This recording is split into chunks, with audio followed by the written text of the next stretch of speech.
திரு கோட்டீஸ்வரன் அவர்களுக்கு வணக்கம்.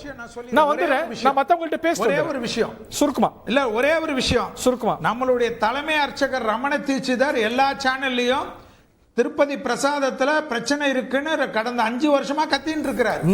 அதையும் நீங்க நோட் பண்ணி வச்சிருக்கணும். ஓகே, இது ஒரு லார்ஜர் கொஸ்டின் எழுப்புதோ திரு கோட்டீஸ்வரன்? இது வந்து ஒரு கமர்ஷியல் மயமா, ஒரு எல்லாராலையும் ஒரு புனித ஸ்தலமா பார்க்கப்படக்கூடிய ஒரு ஸ்தலமானது ஒரு வணிகமயமா, பக்தர்களுடைய நம்பிக்கைகள் இதுக்கெல்லாம் எல்லாமே ஒரு கமர்ஷியலைசேஷன் அங்க நடந்திருக்கு. அதோடைய வெளிப்பாடு எதுவும் நீங்க பார்க்க முடியாதா? நேயர்களுக்கு வணக்கம். நெறியாளர் ஹரி அவர்கள் ரொம்ப கரெக்டான இடத்துக்கு வந்திருக்கீங்க. அதாவது ஹிட் ஆன் த நெயில். ஒரு ஆன்மீக ஸ்தலம் இந்த இந்திய திருநாட்டில் ஏழுமலையான் மீது ஒரு அன்போ இல்லை அவரோட தரிசனம் கிடைக்காதா, இல்லை அவரோட பார்வை நம்ம மேலே பட்டால் நமக்கு சுபிக்ஷம் வராதா, வருமானம் வராதான்னு ஏங்குறவங்க நிறைய பேர் இருக்காங்க. அதனால தான் லட்சக்கணக்கான கோடிக்கணக்கான பக்தர்கள் வந்து ஒரு வருடத்துக்கு போய் பார்க்குறாங்க. அறிஞர் அண்ணாவை கூட அத்திவரதரை பற்றி பேசும்போதோ இது பற்றி பேசும்போதோ திருப்பதி ஏழுமலையானை பற்றி தமிழர்கள் வந்து இங்கே எங்கள் அத்திவரதர் இருக்கார், இங்கே பெருமாள் இருக்கார், அதை விட்டு எல்லாம் எடுத்துகிட்டு போய் அங்கே கொடுக்குறீங்களே, காசை கொடுக்குறீங்க, வேண்டுறீங்க, எல்லாம் நம்ம தமிழில் இருக்கிற பெருமாளையும் கொஞ்சம் கவனிங்க அப்படின்ற மாதிரி தான் கேட்டிருப்பார். எதுக்கு சொல்கிறேன்னா, திருப்பதி ஏழுமலையானோட அந்த புகழோ அதுவோ வந்து இந்த திருப்பதி சர்ச்சையினால எல்லளவும் குறையாது என்பது என்னோட ஆணித்தனமான புரிதல். அது இந்த அரசியல் சர்ச்சை இவ்வளவு பெருசாக பேசப்பட்டும் கூட திருப்பதி லட்டு விற்பனை குறையாது, திருப்பதிக்கு போகிற பக்தர்களோட எண்ணிக்கை குறைய போகிறதில்ல. ஃபஸ்ட்டு நான் அதை பற்றி பேசுகிறேன். ஏன்னா இந்த விஷயத்தில் அரசியல் அதிகமாகவும் ஆன்மீகம் அதிகமாகவும் மக்கள் நலன் ரொம்ப கம்மியாக இருக்குது. ஏன் இந்த மக்கள் நலன் பற்றி நான் பேசுகிறேன்னா, நீங்கள் சொன்னீங்க இந்த வியாபார ஸ்தலமாக மாறி இருக்கு திருப்பதி. அது வந்து 100% உண்மை. டெண்டருன்றாங்க. அதிகமான வருமானம் வர ஒரு கோயிலில் எதுக்கு நீங்கள் நெய்யை வந்து டெண்டர் விட்டு வெளியில் வாங்குறீங்க? திருப்பதி இவ்வளோ கோடிக்கணக்காக வருமானம் வர உங்களாலேயே ஒரு ஒரிஜினல் நெய்யை தயாரித்து இல்லை ஒரு நல்ல நெய்யை வந்து சாமியோட அபிஷேகத்துக்கோ இல்லை பிரசாதத்துக்கோ பயன்படுத்த முடியலன்னா தனியார் நிறுவனத்தால் 300 ரூபாவோ இல்லை 400 ரூபாய்க்கு எப்படி கொடுக்க முடியும்? செல்வி அவர்கள் சரியாக சொன்னார். 2000 ரூபா ஆகும், 1500 ஆகும். நல்ல நாட்டு மாடு பசும்பாலில் நெய்யை எடுத்து நீங்கள் செய்கிறீங்கன்னா அது உண்மைதான். இன்றைக்கி விலைவாசி ஜாஸ்தி ஆயிடுச்சு. இங்கே என்னன்னா, இது வந்து கோயிலோட இதை வந்து பார்த்து பத்திரமா, அதாவது 2 விஷயம் திருப்பதியில் ரொம்ப ரொம்ப முக்கியம். ஒன்று ஏழுமலையானோட தரிசனம், 2வது திருப்பதியோட அந்த பிரசாதம், அந்த திருப்பதி லட்டு. இந்த 2 விஷயத்தை சரியாக செய்ய முடியலன்னா நீங்கள் என்ன கோயில் நடத்துறீங்க, என்ன நிர்வாகம் நடத்துறீங்கன்ற அந்த கேள்வி வரும். அப்போ இங்கே என்ன நடக்குதுன்னா, முழுக்க வியாபாரமாக போய்க்கிச்சு. ஆன்லைனில் புக்கிங்கு, 300 ரூபா கொடுத்தா விஐபி தரிசனம், தோமாலை சேவைக்கு விவிஐபிகளை அடுக்கிறது காலையில். அப்போ முழுக்க வணிகத்தனமாக போகும்போது அந்த டெண்டரில் வந்துட்டு நெய்யை வாங்கி அதுக்கு என்ன, எதுக்கு இவங்கெல்லாம் டெண்டர் விடுறாங்க? நாட்டு மக்களுக்கு சேவை செய்கிறதுக்கு, இல்லை பக்தர்களுக்கு நல்ல தரமான லட்டு கொடுக்கணுமா? கிடையவே கிடையாது.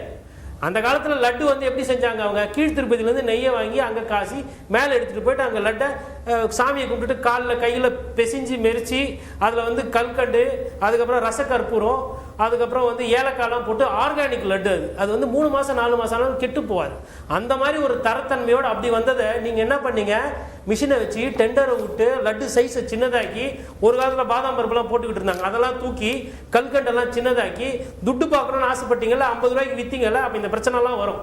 ஏன்னா ஆன்மீகத்தை விட்டுட்டு வியாபாரத்துக்கு போயிட்டீங்க. இதில் சந்திரபாபு நாயுடு பண்ணுறாரா இல்லை ஜெகன் பண்ணாரா அப்படின்றதை தாண்டி 2 பேருமே அவங்க மனசாட்சி கை விட்டு சொல்லுங்க, எங்க இந்த டெண்டரை விட்டு வெளில வர சொல்லுங்க பார்க்கலாம். நான் என்ன கேட்கறேன்னா, திருப்பதிக்கு உங்களுக்கு தலப்பானா ஃபால்ஸ் இருக்குது சார், லார்ஜ் ஸ்கேல்ல அதாவதுங்க லார்ஜ் ஸ்கேல்ல வராங்கன்னா நீங்க லட்டை வந்து ரெஸ்ட்ரிக்ட் பண்ணி கொடுங்க. முன்னாடி ஒரு காலத்துல ஒருத்தருக்கு ஒரு லட்டுன்னு கொடுத்தீங்க. குவாலிட்டி ஸ்டாண்டர்டைசேஷன் பண்ற வரலாம் வருங்க. முன்னாடியே சொல்றாங்க லட்டோட குவாலிட்டி கம்மியாகி போச்சுன்னு. ஏன் அப்போ அதை வந்து நீங்க திரும்பி வியாபாரமா பாக்குறீங்க? அதாவது லட்டு ஒண்டி தான் பிரச்சனை கிடையாது. இப்ப திருப்பதியில 300 ரூபா கொடுக்குறவங்களுக்கு முதல் வரிசையும் காசு இல்லாதவங்களுக்கு பின்னாடி வைக்கிறீங்க இல்லையா? அங்கேயே உங்களோட அந்த ஆன்மீகம் வந்து அங்க பின்னுக்கு போகுது.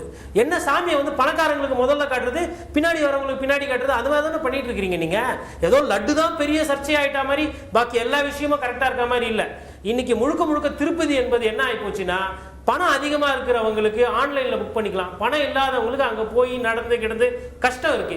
காட்டேஜ் புக் பண்ணுறதுல இருந்து எல்லாத்துலேயுமே பிரச்சனை இருக்குது. லட்டு பிரச்சனை ஒண்டி தான் கிடையாது. நான் என்ன சொல்கிறேன், லட்டுலேருந்து ஆரம்பிங்க, இதுக்கு சொல்யூஷன் கொடுங்க. அதாவது அரசியல் பேசிட்டீங்க, 3 நாளாக அரசியல் பேசிட்டீங்க.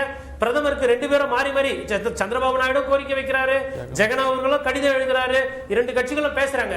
தீர்வு என்ன அப்படின்னா, இனிமேல் திருப்பதி நெய் வந்து திருப்பதியில் இருக்கிறவங்களே திருப்பதிக்கு தேவஸ்தானமே அதற்கு மாடுகளை வாங்கி பசுமாடுகளை வாங்கி அவங்களே அதை மேய்த்து வேலை வாய்ப்பை உற்பத்தி பண்ணி அங்க இருக்கிற மக்களையே வைத்து அதை அவங்க ப்ரொக்யூர் பண்ணி அவங்களே பண்ணாங்கன்னா நல்ல முடிவா இருக்கும். இந்த மாதிரி சர்ச்சைகள் வராது. ஏன்னா திருப்பதி என்பது இந்திய நாட்டினுடைய ஒரு சொத்து. அதுல அரசியல் ஆதாயத்துக்காக நீங்க விமர்சனம் பண்ணி பண்றீங்களா விளையாட்டா இல்ல இது உண்மையா இருக்குமே. ஆனால் எதுவா இருந்தாலும் இந்த கமர்ஷியலைசேஷனை தடுத்துட்டு இவங்க கோயில் நிர்வாகமே எடுத்து இந்த மாதிரி விஷயங்களை பண்ணும்போது என்ன இந்த பிரச்சனைகள் குறையும். அதிகமா இருக்கக்கூடிய ஒரு மலை கமர்ஷியல் ஆக்டிவிட்டிஸ் பாத்தீங்கன்னா கச்சா முச்சா நடக்குது அங்க. அத விரிவா பேசலாம். ரொம்ப முக்கியமான புள்ளியை தொட்டிருக்கீங்க. அப்போ நீங்க வந்து ஒரு விரிவா பேசலாம். I'll take you இந்த அடுத்த ரவுண்ட்ல இதை மேற்கொண்டு எடுத்துட்டு போகணும்னு நினைக்கிறேன். மற்ற 2 விருந்தினர்கிட்ட கருத்து கேட்டு வந்தார். திரு ஏபிஎன் சுவாமி அவர்கள் நம்முடைய நேரார். புரட்டாசி மாசத்துல பெருமாளுக்கு உகந்த மாதத்துல இப்படி ஒரு சர்ச்சை நீங்க எப்படி பாக்குறீங்க? நெறியாளருக்கு என்னுடையதான மனமார்ந்த பாராட்டுக்கள். பிகாஸ் என்ன அப்படின்னு கேட்டால் இன்னைக்கு புரட்டாசி சனிக்கிழமை ஏழுமலையப்பனுக்கு ரொம்ப உகந்த நாள் இது. ப்ளஸ் இன்றைக்கி இந்த ஒரு பெரிய சர்ச்சை வெடிச்சிருக்கு. நான் முதல்ல ஒரே ஒரு பாயிண்ட்டை மட்டும் நான் சொல்ல விரும்புகிறேன். இந்த உலகத்தில் இருக்கக்கூடியதான கோடானு கோடி இந்துக்களுடைய சார்பாக என்னுடைய ஒரே ஒரு வேண்டுகோள் என்னென்னா, இந்த செய்தி ஃபால்ஸ் நியூஸாகவே இருக்கட்டும். இதை பின்னாடி அரசியல் இருக்கா இல்லையா இதை பற்றிலாம் எனக்கு ரொம்ப அதிகம் தெரியாது. அது என்னுடைய ஃபோக்கஸ் இல்லை. இந்த செய்தி உண்மையாக இருக்கக்கூடாது. ஏன்னா இன்றைக்கி ஒரு பெரிய பேரிடியாக உலகத்தில் உள்ள அத்தனை இந்துக்கள் இதயத்திலும் அதை நொறுக்கி இருக்கக்கூடிய செய்தியாக இந்த செய்தி வந்திருக்கு. எனக்கு முன்னாடி பேசினவர் ரொம்ப அழகாக வலிமையான தன்னுடைய கருத்துக்களை எடுத்து வச்சார். ஆமாம், சுவாமி பிரசாதம் உட்பட எல்லாமே கமர்ஷியலைசேஷனாக எடுத்து அதில் கமர்ஷியல் பக்தி கலக்கப்பட்டது போய் கலப்படம் வந்துடுச்சு.